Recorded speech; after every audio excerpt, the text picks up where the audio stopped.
Compañeros, bueno, esta es la sesión número 2 de nuestro curso de ascenso y reubicación docente, la preparación para la prueba escrita. En el marco de esta convocatoria, prueba escrita que se va a desarrollar ya en el año 2026, tuvimos un inconveniente con la plataforma de Facebook que se supone que guardaría cada uno de las sesiones de videos de clase.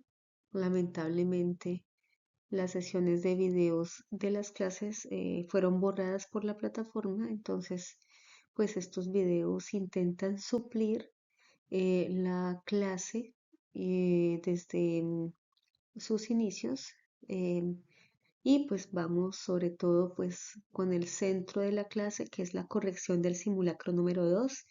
Se recomienda a los compañeros maestros que revisen el material, especialmente el material de lecturas, para estar bien preparados al presentar esta prueba escrita.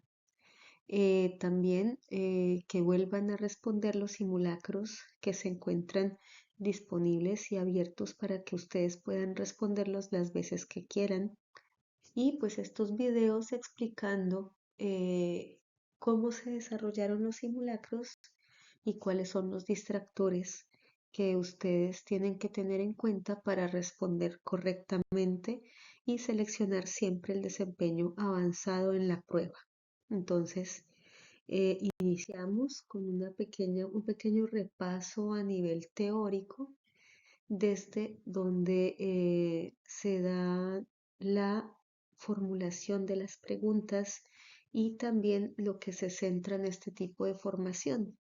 Entonces, sí requerimos que ustedes, compañeros maestros, revisen la normatividad, especialmente pues el decreto 1278. Este es el marco orientador em, de precisamente no solamente la evaluación de desempeño, sino el marco normativo de las convocatorias de ascenso y reubicación en Colombia, los maestros del nuevo decreto 1278. El propósito de la prueba es un proceso de reflexión, indagación, condiciones, aciertos y necesidades que se buscan en el trabajo docente. Recordemos que también estas preguntas y estos enfoques cambian dependiendo de el tipo de gobierno y la política educativa que se busque en los gobiernos nacionales de turno, ¿no? Y en este especialmente pues se centra la formulación de preguntas en justicia social, equidad, inclusión, reflexión pedagógica, inclusión del contexto en donde está inmersa la institución educativa, el contexto también institucional de desarrollo y seguimiento a proyectos educativos institucionales, así como planeación pedagógica situada, autoevaluación, seguimiento, evaluación formativa y por último, pues un ambiente de aula armónico y siempre tendiendo a los procesos de convivencia. Tenemos que se evalúan las competencias de los educadores, entendiéndolas como compañeros, o sea, profesionales a los cuales se examina su desempeño y actuación exitosa en sus lugares de trabajo. Criterios de la prueba, pues por ahí tenemos unos decretos que sí es importante que ustedes los revisen, así que pueden detener este video también para revisar cada aspecto de cada diapositiva. Entonces vamos a valorar, como les menciono, desempeño en los educadores y cuáles son esos aspectos que orientan su práctica pedagógica. Son indicadores en su desempeño cada una de las respuestas. Siempre pues van a tener 4 niveles de desempeño entre avanzado, satisfactorio, mínimo e inferior.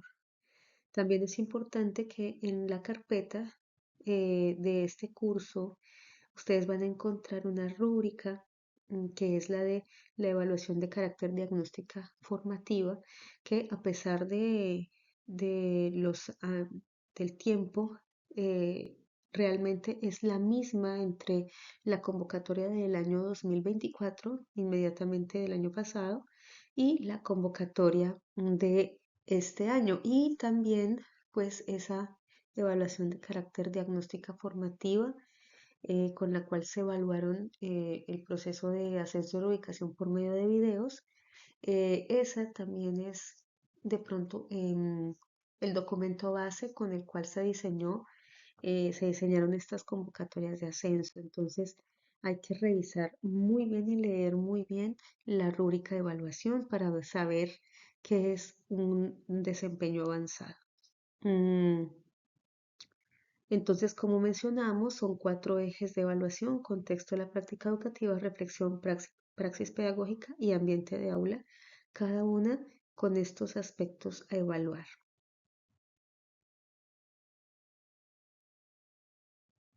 Aquí tenemos también entonces los ejemplos pantallazos de desde donde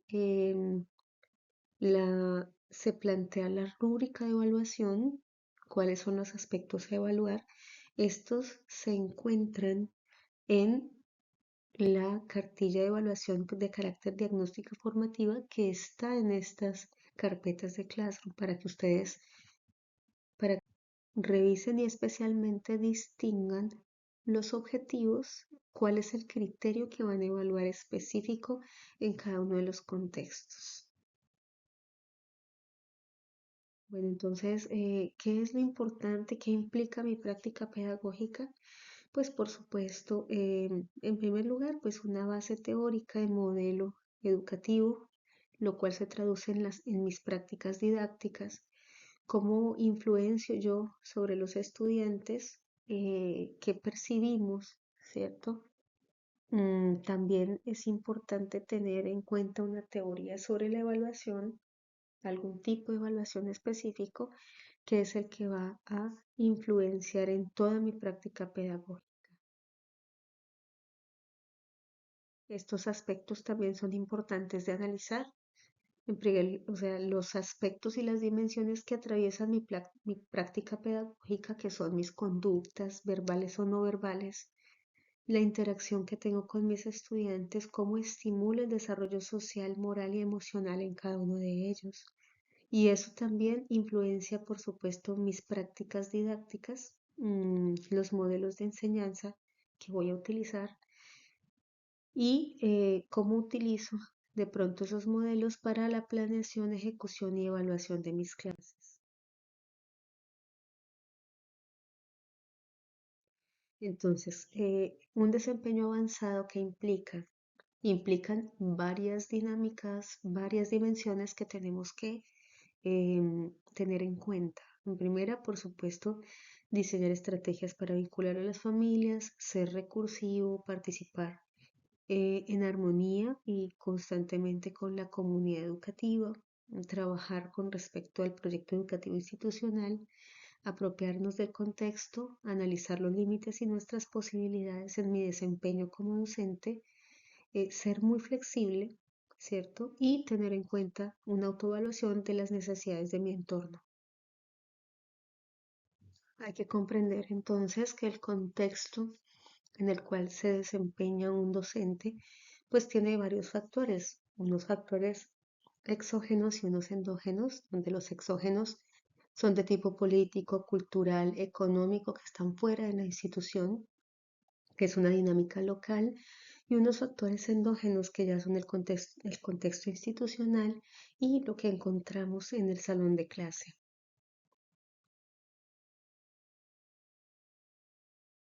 Es importante como tal entonces tener un pleno dominio de nuestro manual de funciones, el cual también tenemos que analizar y apropiar.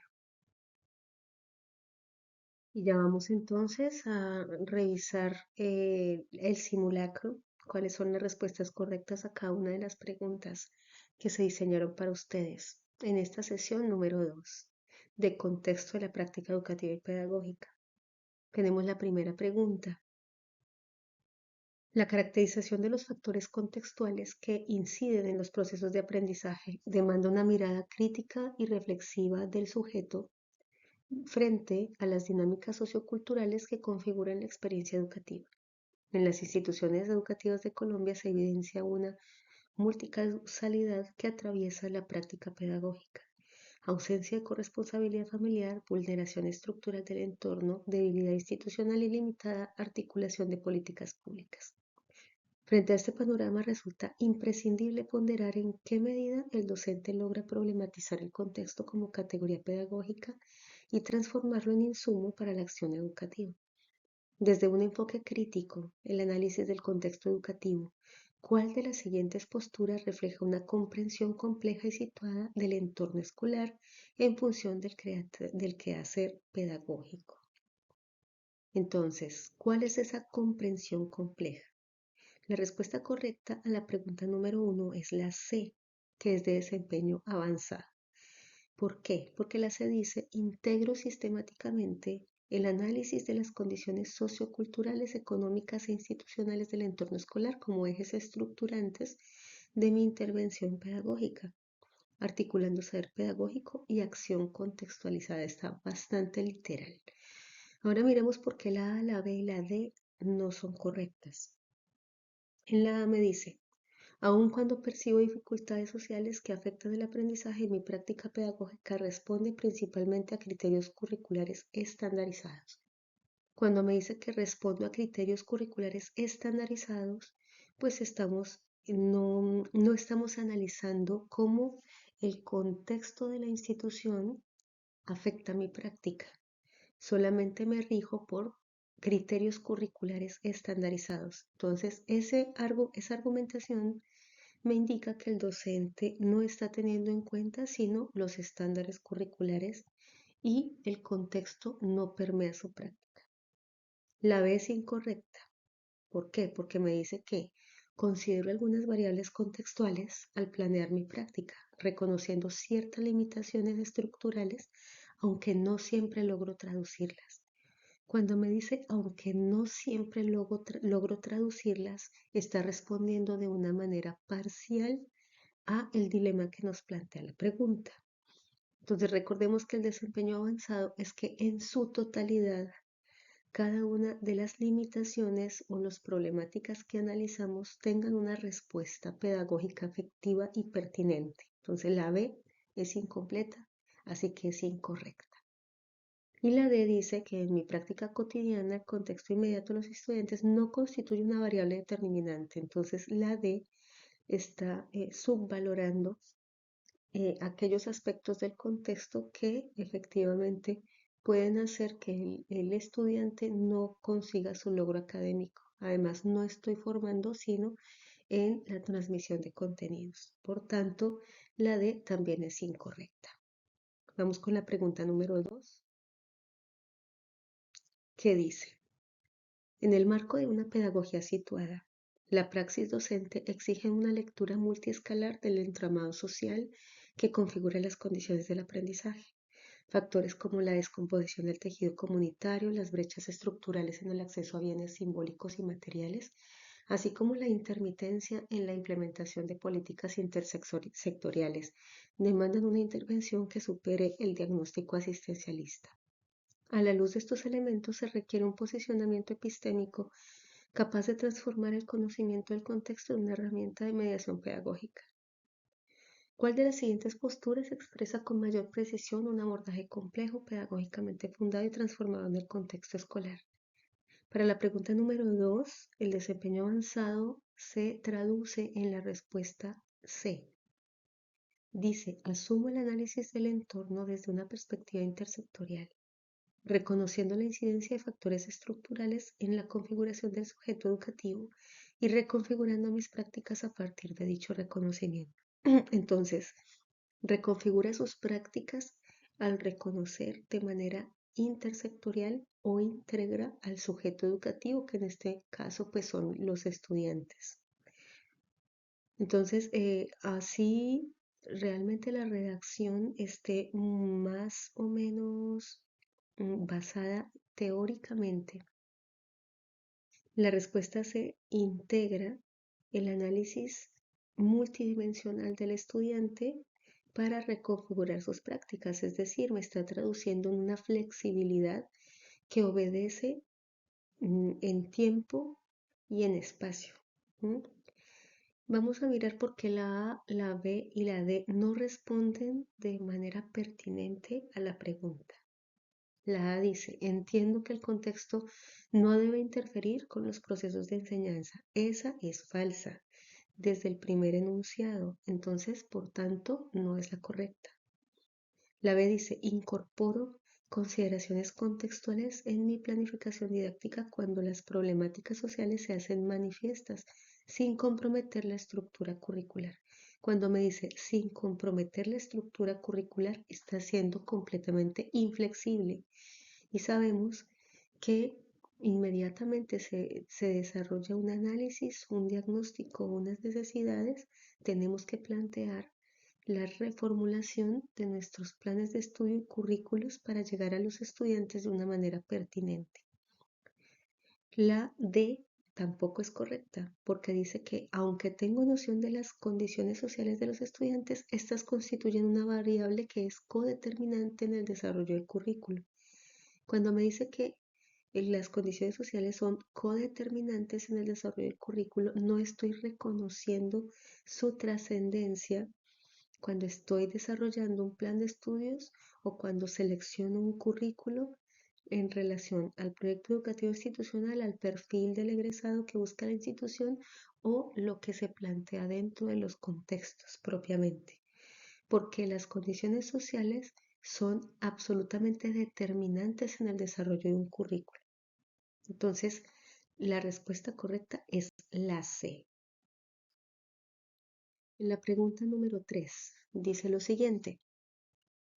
En el marco de la crítica, el modelo de la racionalidad técnica en la práctica docente de Schoen plantea que la labor educativa se desarrolla en un escenario caracterizado por la complejidad, incertidumbre y ambigüedad, lo que pone en entredicho la idea de que enseñar se limita a aplicar técnicas predefinidas a problemas claramente formulados. Desde esta perspectiva se sugiere que el docente actúa no solo como ejecutor de estrategias, sino como intérprete activo del contexto constructor del problema y mediador ético en situaciones impredecibles. Según el planteamiento de Scone, ¿cuál será la principal implicación epistemológica para la formación docente al asumir la práctica educativa como un proceso de construcción de problemas?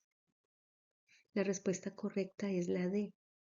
Implica el abandono progresivo de modelos lineales de intervención pedagógica, favoreciendo la comprensión hermenéutica de situaciones educativas complejas donde el docente articula saberes tácitos y saberes reflexivos para configurar nuevas racionalidades pedagógicas. Estamos configurando una nueva racionalidad pedagógica. En esa nueva racionalidad tenemos que romper con los modelos lineales jerárquicos establecidos para que la comprensión de las situaciones educativas complejas que son los problemas, el docente pueda actuar articulando el saber tácito, es decir, su saber, con el saber reflexivo. ¿M? Entonces, ahí me está planteando una flexibilidad de respuesta del docente a los problemas del aula a los que se enfrenta tanto contextuales externos como internos. Entonces, es importante que se note acá la flexibilidad y la respuesta inmediata del docente a dichos problemas. Está dentro de su manual de funciones y me está respondiendo de una manera avanzada en su práctica pedagógica.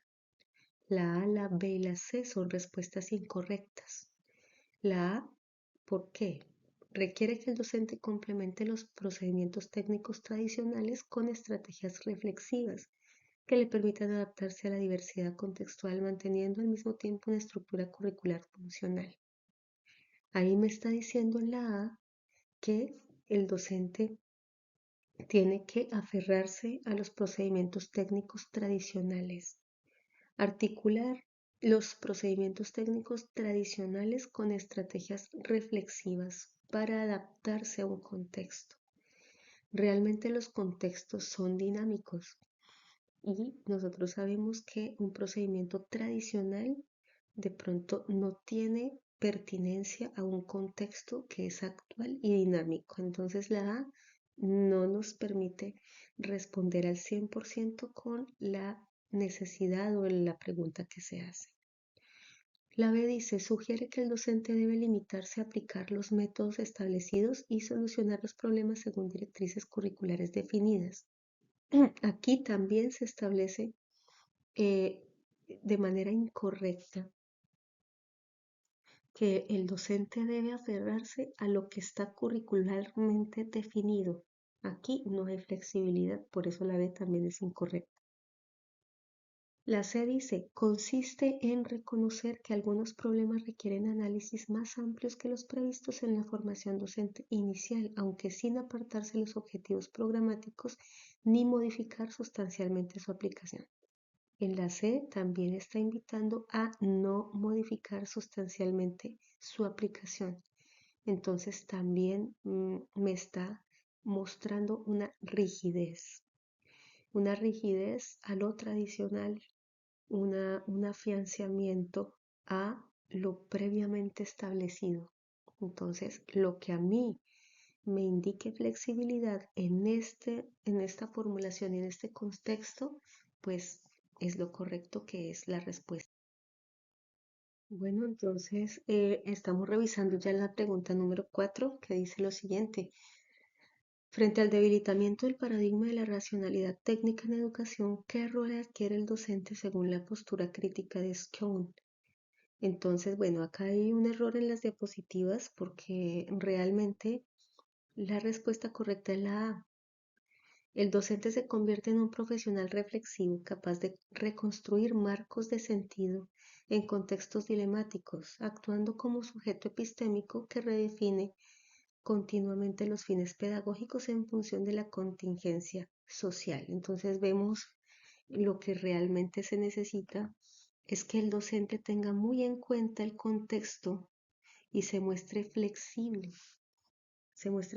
especialmente porque es lo que realmente se necesita. O sea, los fines educativos están para brindar el apoyo que necesita el estudiante y sobre todo responder pertinentemente y con sentido a esas problemáticas de contexto que pueden presentarse. Entonces, ¿por qué la B, la C y la D no responden correctamente a este desempeño avanzado? La B dice, el docente pasa a ser un agente flexible que, aunque guiado por estándares técnicos, aplica criterios situacionales para enfrentar imprevistos sin alterar la coherencia del modelo institucional. Cuando me dice sin alterar la coherencia del modelo institucional, pues no es correcto porque si la situación que se está presentando es una situación, cada situación o problema no puede ser subestimado. Ese, de todas maneras, en cualquiera de sus grados, si se llega a presentar, pues eso terminaría haciendo que el modelo institucional puede ser sujeto a cambios que sean trascendentales en diversas medidas, cambios sutiles o cambios transversales o cambios definitivos o cambios temporales. Entonces, la B no me permite que este sea un desempeño avanzado. El desempeño avanzado sería la A. La B dice, el docente adopta una postura más observadora. Está incorrecta porque el docente hace parte de la solución y tiene que tener un rol activo, reflexivo, en todas las fases y etapas del proceso educativo. Y la D me dice, el docente mantiene su papel como ejecutor de estrategias previamente diseñadas. Cuando me dice estrategias previamente diseñadas es porque no obedecen a la realidad actual. Entonces, cuando mantienen sus prácticas, cuando se mantienen los instrumentos de evaluación, cuando se mantiene el material didáctico previo, eso no va a obedecer con pertinencia a la situación actual. Entonces, la correcta a la cuarta es la A.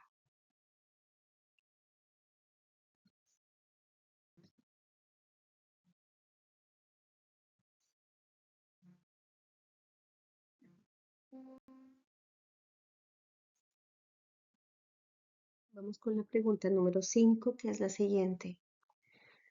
A partir del planteamiento de Vázquez y Martínez, la configuración de estereotipos en los estudiantes se ve influida por una constelación de variables contextuales que bajo una perspectiva dialógica y compleja pueden categorizarse como exógenas o endógenas. El reconocimiento de los factores exógenos, especialmente aquellos de orden social, económico y político, supone una lectura situada de la realidad educativa. En este sentido, la comprensión crítica del docente sobre estas categorías no puede limitarse a una descripción superficial, sino que debe permitir una reconfiguración consciente de la intervención pedagógica frente a estudiantes con dificultades de aprendizaje. Desde una perspectiva pedagógica crítica, ¿cuál de las siguientes afirmaciones representa una comprensión más integral y reflexiva de los factores exógenos que inciden en el aprendizaje escolar? La respuesta correcta es la D, con un desempeño avanzado, y es la siguiente: los factores exógenos, al operar como determinantes estructurales del contexto educativo, deben ser permanentemente analizados por el docente como mediadores de sentido y articuladores de su propuesta pedagógica.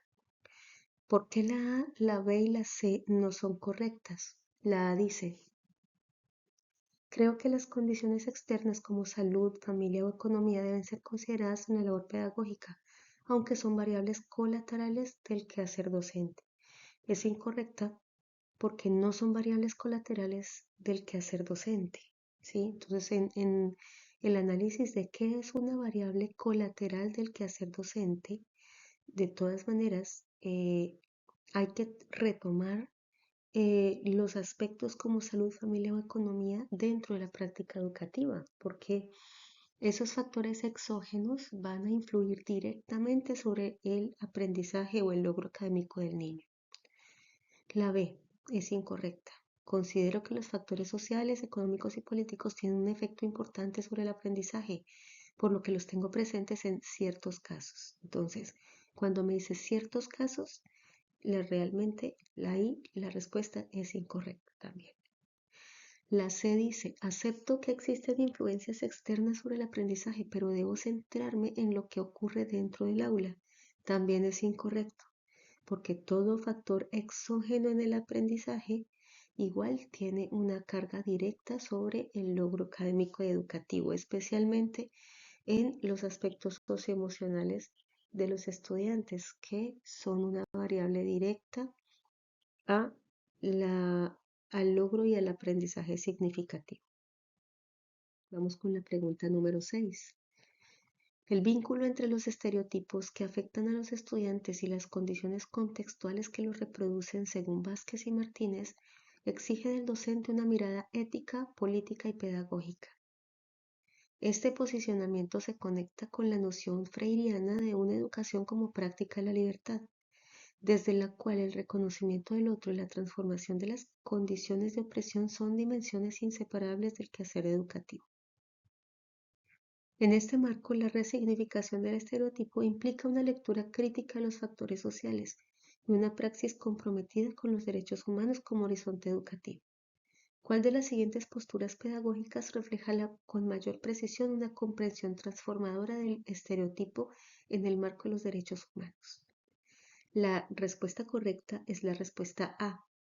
Concibo los estereotipos como construcciones sociohistóricas que deben ser deconstruidas mediante prácticas educativas que articulen la conciencia crítica con la defensa de los derechos humanos. Entonces, aquí me está relacionando directamente la defensa de los derechos humanos, formación en conciencia y en pensamiento crítico, entender un estereotipo como una construcción que debe ser completamente deconstruida, porque los estereotipos son los que me generan a mí juzgar con desigualdad dentro del aula. Entonces los estereotipos también son causa de problemáticas de convivencia internas, problemáticas de exclusión, de desigualdad, de bullying. Entonces hay mucho trasfondo dentro del concepto y nuestra noción de estereotipo, que es una noción adaptada, que es una noción construida.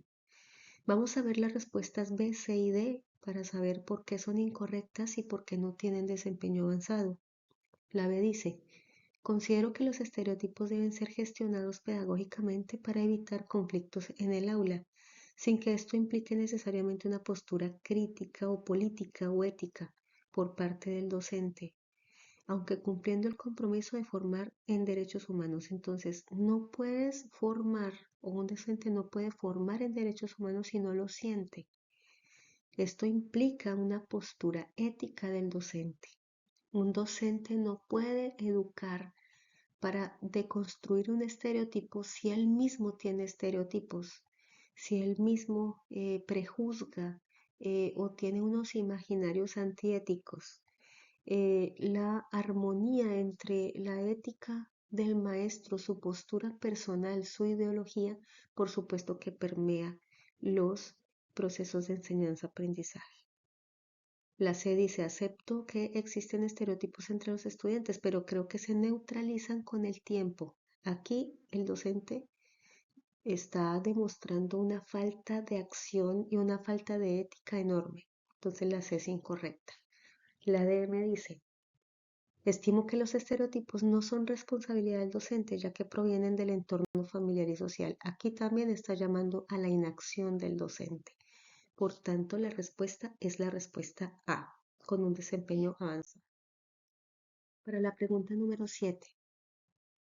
De acuerdo con lo planteado por Vázquez y Martínez y con lo establecido en la Ley 1098 de 2006, particularmente artículos 35, 36 y 41, la infraestructura escolar debe responder al principio de corresponsabilidad institucional en la garantía efectiva del derecho a la educación con calidad. En este sentido, ¿cuál de las siguientes afirmaciones logra una comprensión más rigurosa desde una perspectiva inclusiva sobre las implicaciones éticas, pedagógicas y legales de no adecuar la planta física en las instituciones educativas públicas? La respuesta de desempeño avanzado en la C. La omisión institucional en la adecuación de espacios escolares e inclusivos configura una vulneración directa al derecho a la educación al obstaculizar la participación activa de niños y adolescentes con necesidades específicas, reproduciendo formas de exclusión estructural contrarias al enfoque de derechos. Entonces, ya sabemos, por supuesto, que una de las exigencias, no solamente en la norma, sino también como ética docente y ética dentro de las instituciones educativas, es adecuar al máximo los espacios físicos para que los estudiantes tengan derecho a la educación. La B, la C y la D son incorrectas. La A dice, la carencia de adecuaciones en la infraestructura escolar genera limitaciones prácticas para el acceso de ciertos estudiantes, lo cual puede afectar su desempeño, aunque no implica per se una transgresión legal. Realmente sí implica una transgresión legal, porque la norma obliga a las instituciones y a los docentes a adecuar toda infraestructura física para no vulnerar el derecho a la educación. La B dice, si bien la infraestructura ideal promueve ambientes de aprendizaje más cómodos, su ausencia no es determinante. Esto también es un error. La ausencia de adecuaciones físicas sí es determinante para el aprendizaje y no de pronto se percibe como desigualdad compensar con otro tipo de estrategias metodológicas flexibles para mantener la cobertura escolar. O sea, aquí me está nombrando que no se está obedeciendo a un derecho humano, a un derecho a la educación, sino más bien estamos pensando en la cifra de cobertura escolar. Entonces la B es incorrecta. La C dice la D. La responsabilidad por la inclusión recae en los docentes y directivos, no en la infraestructura física. Entonces esta respuesta por sí ya está negando que la infraestructura tiene una relación directa con el aprendizaje y sí tiene una relación directa con el aprendizaje, no solamente con el compromiso de los agentes educativos, sino también genera una barrera. Entonces, la respuesta correcta a la pregunta 7 es la C.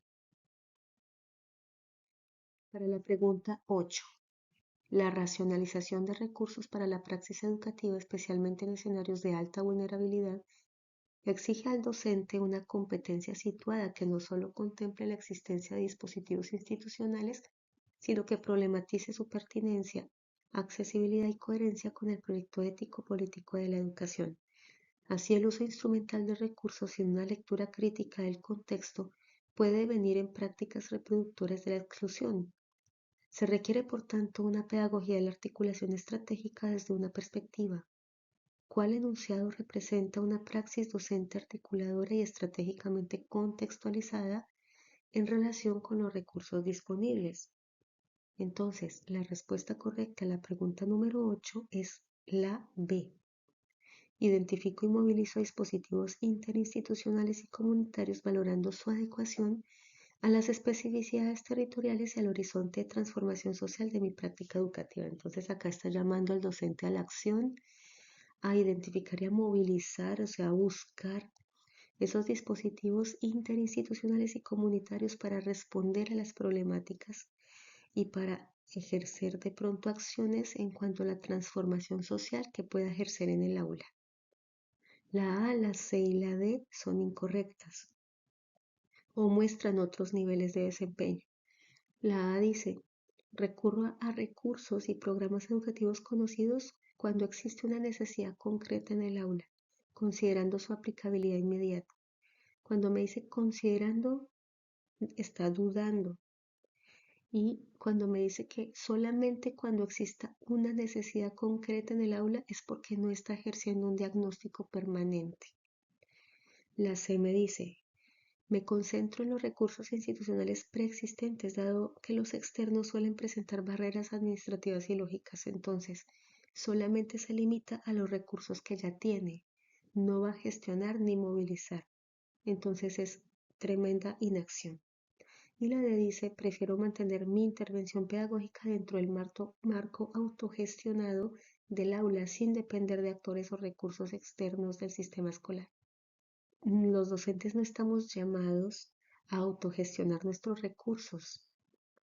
Esa no es un aspecto del manual de funciones docentes. Entonces, la autogestión no está vinculada a nuestro manual de funciones y por tanto la acción correcta es la movilización de dispositivos interinstitucionales.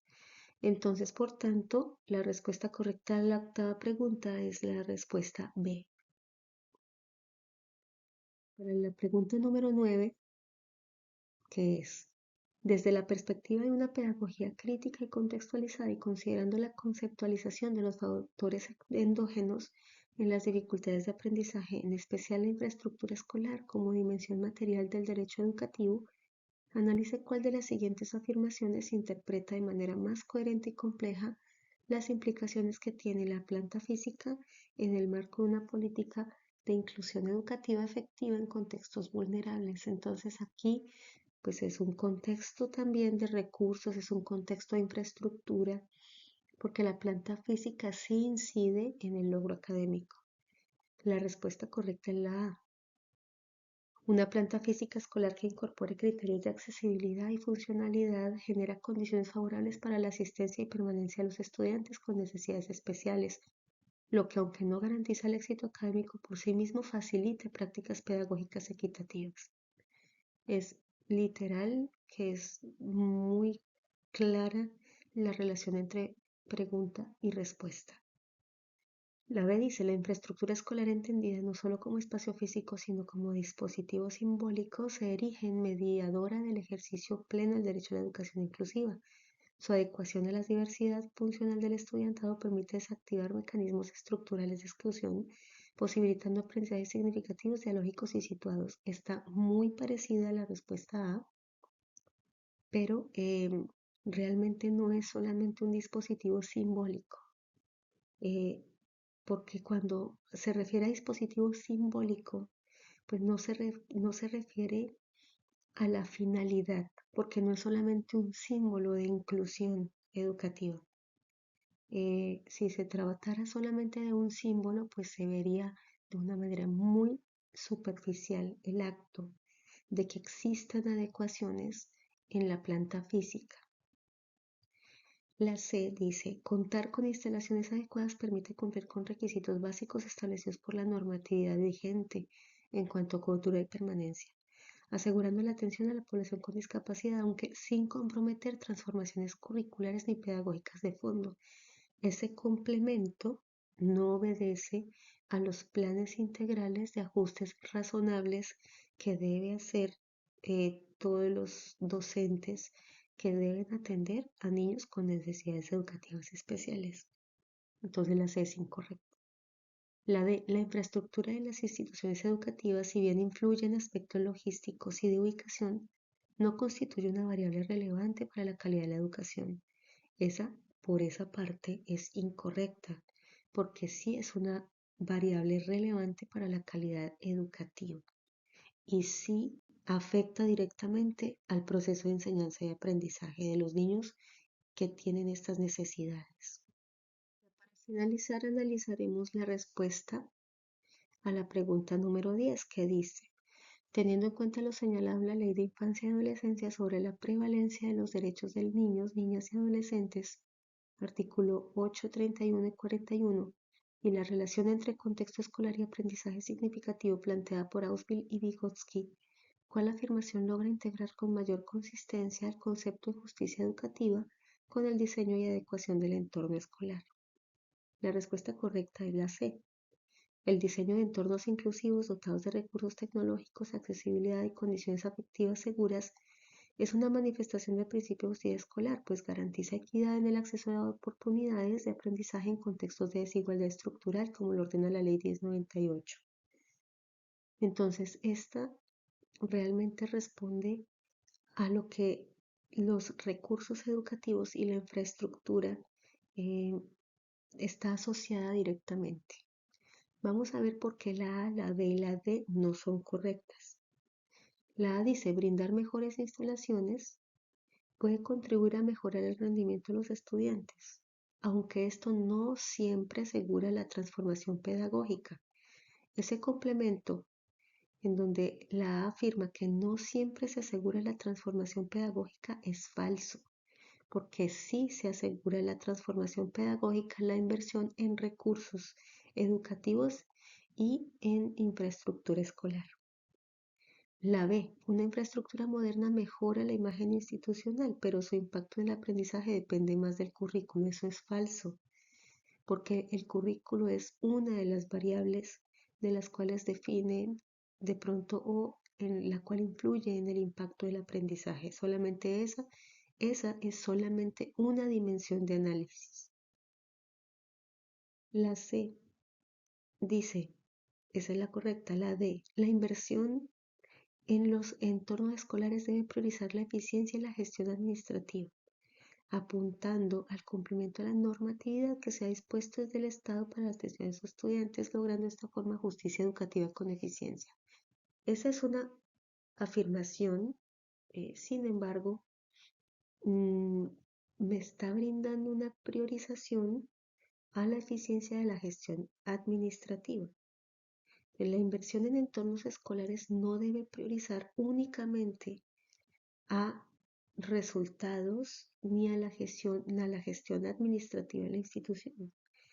Precisamente la inversión en entornos escolares es lo que me describe la respuesta C. Entonces ahí se están desviando de pronto la atención a lo que realmente es pertinente para que la educación y los estudiantes presenten un logro educativo. Con esto cerramos entonces el simulacro número 2. Vamos a seguir recuperando los videos de cada una de las clases que van a estar disponibles en sus carpetas de Classroom.